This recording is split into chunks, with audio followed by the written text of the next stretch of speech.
Have you been using AI? Yeah, I use it all the time. I'm lazy. Writing user stories, yes. But I also think it still needs that human touch. I'm doing a lot of work on product marketing now, creating collateral and working with the product teams to make sure that we have the tools for our sales teams to be able to sell our products. I think there's what could be a good use for AI there.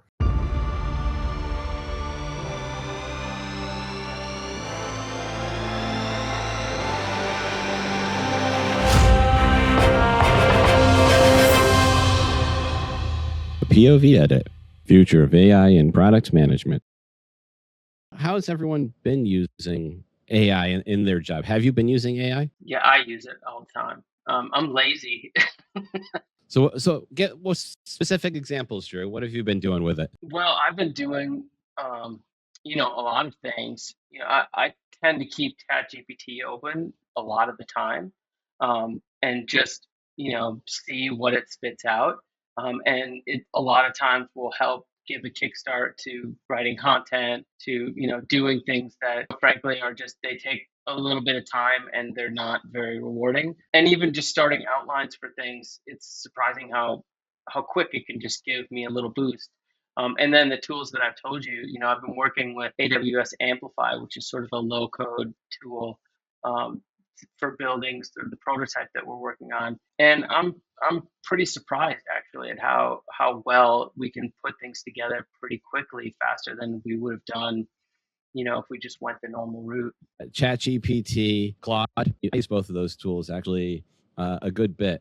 For someone like myself, once I get going, things go fine, but that first step can sometimes be a little bit stickier than the rest of the project. ChatGPT just helps me kind of get that wheel going. Using it to help brainstorm ideas or flesh out concepts, it's something that helps me think through the process. So for me, it's a great tool.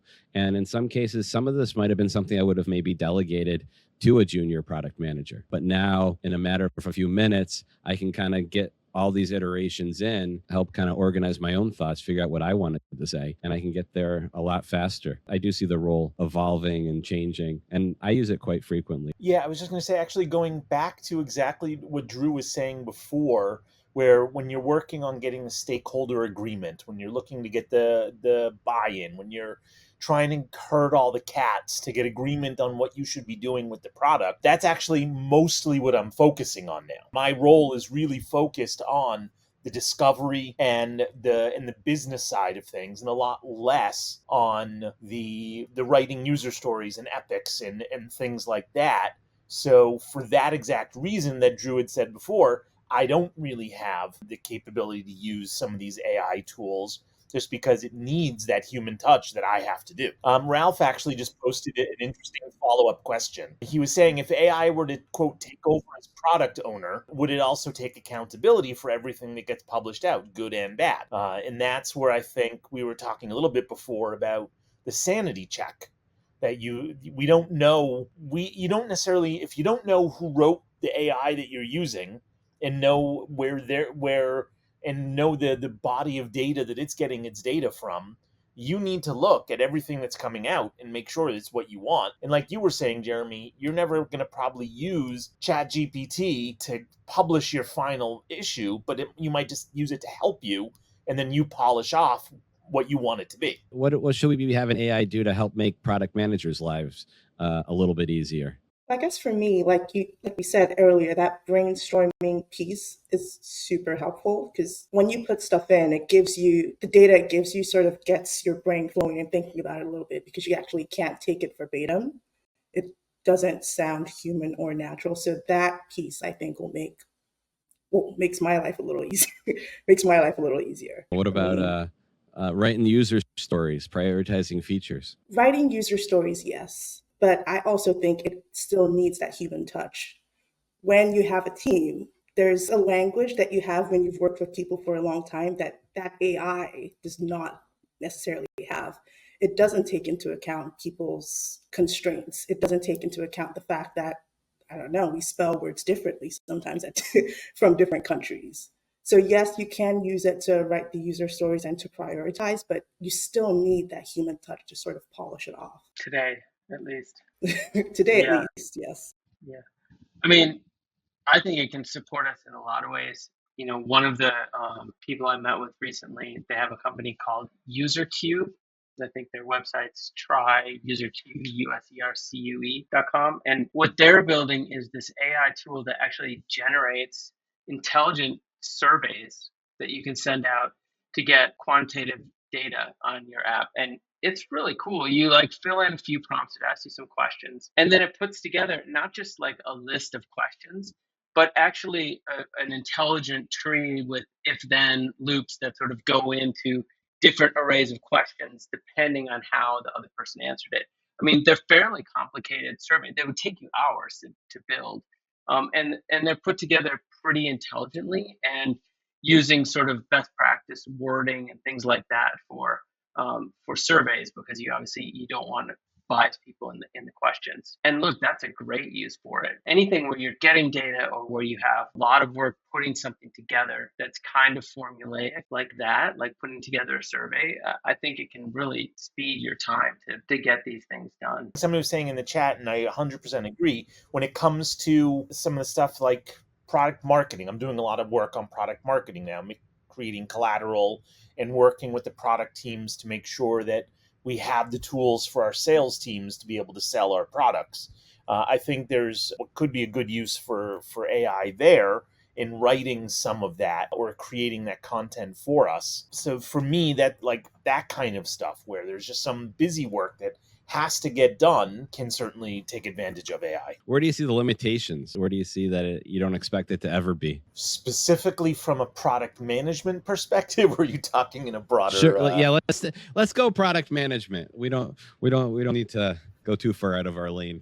At least this evening. From my perspective, I think that it should never be the end-all be-all when it comes to knowing what the customer and the user wants. You can use it maybe to get data and start, like you were saying, Jeremy, use it to start things, but there's got to be that human element that's digesting the data and looking at, what's the voice of the customer telling us? And I don't think that AI can ever completely supplant the need for a product manager doing that. I feel like I've had some product managers, I question whether or not they got the right takeaways from what the customer had told them. Yeah, that's exactly sort of the line that I was thinking under is, having done consulting, which you've done as well, and sort of coming into product management teams that maybe aren't as honed as others. You see people doing more reactive product management, and you could totally replace that with AI. Like people want this feature, that feature. I mean, the code can literally generate itself. I could see that happening. Where you're not going to get it is the truly innovative things, like anticipating by understanding the needs of customers and users, anticipating what they're going to want before they even can articulate it. And that kind of product management, which is the gold standard, I don't know how you do that with AI. Maybe someday, but I think it's going to be a while before we can get that kind of thing working fully. Has anyone read the book I Am Code? It's a book written by an AI, poetry book that got published. In the book, I guess they kind of make a point of these AIs, all it's doing is predicting what words come next. What stops it from predicting, since it's trying to figure out it doesn't necessarily understand the words, but it's I guess a word calculator that's figuring out what words come next. It doesn't seem to be a giant leap anyway for it to say what features come next or what needs come next, et cetera, et cetera. I read the book. I think the poetry, not the best I've read, but it's a fun read. And I found the editor's introduction or preamble to the poetry to be, I found the most interesting part of the book. It's a fun read. It's a very quick read. And I'd not to make our AI overlord too angry. Not my most favorite poetry that I've read either. I thought I'd mention that. Going back to something that I said before about the regulatory and compliance issues, especially in my company, I know for sure that there's some hesitancy to use AI too much before we know what the regulatory agencies are going to say, especially when it comes to incorporating AI into the product itself. And there was definitely some of that hesitancy also when I was working and healthcare companies. Nobody wants an AI going and creating a product that's needed to help a patient or help a doctor treat a patient or things like that, because there's just so much unknown there. I think it'll come. I just think it needs to figure out how it's going to work. I wasn't saying to have it do everything tomorrow, but yeah, it's doing pretty well at finding disease, figuring out shapes of proteins. I understand that's a good thing. I don't know what that means. Definitely a lot of interesting stuff there. But again, I think just one more thing I'll add before we jump to that is, analyzing data. And I think understanding how users are experiencing a website, whether it's satisfaction and, just looking at analytics, I still think it's way too complicated. And I think there's a lot of room to intelligently analyze that data and really help you get a better picture of how people are experiencing your app. And I'm waiting for those tools. Your go-to platform for all things product management, connecting you with industry leaders, trendsetters, and a global community of insights and unique perspectives. This is The Product Way. This show is brought to you by The Product Group. The Product Group isn't just another meetup. It's a thriving community that's been the go-to hub for product enthusiasts since 2009. Whether you're a product manager in a startup, a designer in a Fortune 500, a seasoned chief officer, or a student aspiring to break into the industry, the Product Group has a seat for you at the round table. It's a diverse community where you'll find a blend of fresh perspectives and seasoned wisdom, covering everything from the latest industry trends to timeless best practices. If you're ready to elevate your game and enrich your network, head over to meetup.com/pro/theproductgroup and join a chapter near you today. Are you looking to elevate your brand in the product management space? Partner with The Product Way, the go-to product management channel featuring a variety of shows. Highlight your brand and be part of the conversations that are shaping the future of product management. Contact us at jhorn, that is JHORN, at theproductguy.com.